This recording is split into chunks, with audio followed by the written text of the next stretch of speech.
Pertanyaannya, jika berpoligami dengan seseorang yang sudah memiliki anak lelaki baligh, apakah dengan terjalinnya pernikahan tersebut antara istri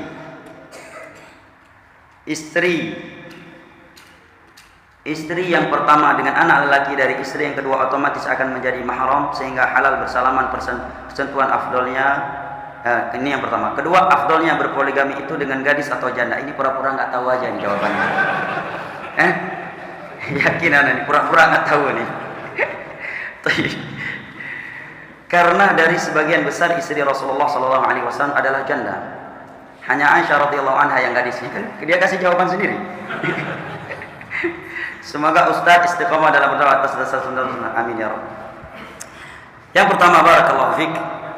Berarti pertanyaannya apa? Yang pertama, mahram, jawabannya bukan mahram. Kalau itu anak tiri. Karena yang mahram itu bagi seorang wanita adalah anak tiri dia dari suami yang sedang berjalan, bukan anak tiri suami. Ma nakaha aba'ukum. Wanita-wanita yang pernah dinikahi oleh ibu bapak kalian itu mahram buat kalian. Artinya mantan istri bapak kita alias ibu tiri kita. Adapun istri bapak tiri kita itu bukan mahram buat kita. Jelasnya? Ini bukan mahram. Maka tidak boleh dia melakukan apa hal yang ditanyakan di atas. Adapun mana yang lebih afdal, poligami dengan yang gadis atau yang janda? Jawaban yang pertama, mana yang kamu mampu dan mana yang mau sama kamu. Yang kedua, memang dalam masalah fikih ada pembahasan. Ini masalah ilmiah ini. Afdalnya jangankan dalam masalah poligami, dalam masalah nikah ya, menyelesaikan kejombloan pun itu dibahas. Bagusnya dengan janda atau dengan gadis. Sebagian ulama berpendapat dengan janda. Apa dalilnya? Nabi melepaskan ya, menyelesaikan masa mudanya, menikah dengan mengawali pernikahannya dengan seorang janda, yaitu Khadijah. Dengar nih adik-adik kami yang masih jomblo dan single, Nabi mengawali pernikahannya dengan apa? Dengan janda. Janganlah anti janda. Nah, Nabi kita, karena kalimat ini terkadang menjadi sebuah candaan tidak baik jamaah. Ya, nasihat saya jangan bercanda dengan kata-kata janda. Jadi kesannya seakan-akan status janda itu status yang rendahan, enggak baik. Apa kiranya kalau status tersebut ada pada ibu kita, ada pada saudari kandung kita, ada pada putri kita jamaah.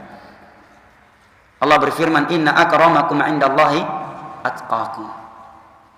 Karena emang sebagian ikhwan nggak bisa dengar dia kalimat janda, bahaya ini. Ya. Ini yang pertama, pendapat yang pertama, dan itu alasannya. Pendapat yang kedua menyatakan, pendapat yang kedua bahwa gadis lebih afdal. Dalilnya hadis Jabir, ketika Jabir menikah dengan seorang janda, maka Nabi bertanya, "Atsaiban am bikra?" Kamu menikah dengan janda atau dengan gadis? Jabir menjawab, dengan janda wahai Rasulullah. Kemudian Nabi menyatakan, halla tazawwajta bikran fatula'ibuha wa tula'ibuka. Kenapa enggak dengan gadis wahai Jabir?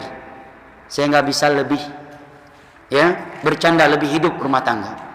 Maksudnya kamu bisa bercanda dengan dia, dia pun bercanda dengan kamu.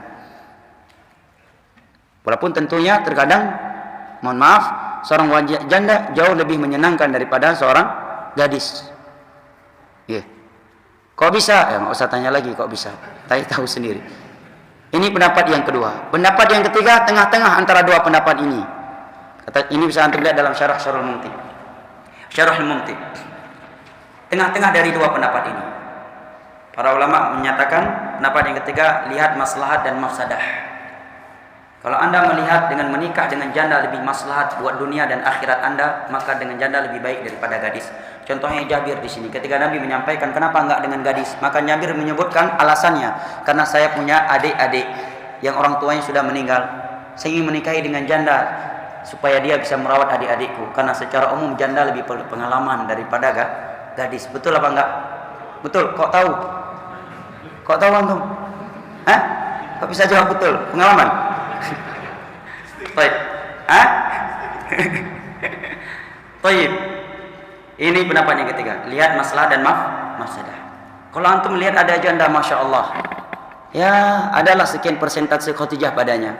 Antum menikah dengan dia, masya Allah, murtah kalau orang Arab bilang. Kalau orang Qatar bilang nggak tahu, murtah, bahagia.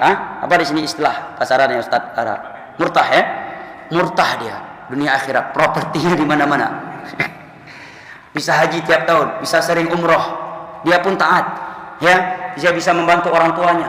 Apalagi sebagian orang masya Allah dapat istri, abang nggak usah kerja lagi. Kenapa? Abang tugasnya antar adik aja setiap hari ke pengajian. Antar adik aja untuk belajar bahasa Arab, ngantar anak-anak sekolah. Masalah uang gampang. Ayah udah ngasih properti ini untuk kita. Hah? Wisma ini, masya Allah, tiap bulan bisa umroh, tiap tahun bisa haji, luar biasa. Untung dunia, untung akhirat. Maka kata Syekh Utsaimin, pendapat yang ketiga, lihat maslahat dan mafsadah. Lihat maslahat dan mafsadah. Jelas? Wallahu a'lam bishawab. Tapi biasanya walaupun udah dijawab rinci seperti itu, tetap nanti pas prakteknya ngambil pendapat yang kedua juga. Baik, Allah.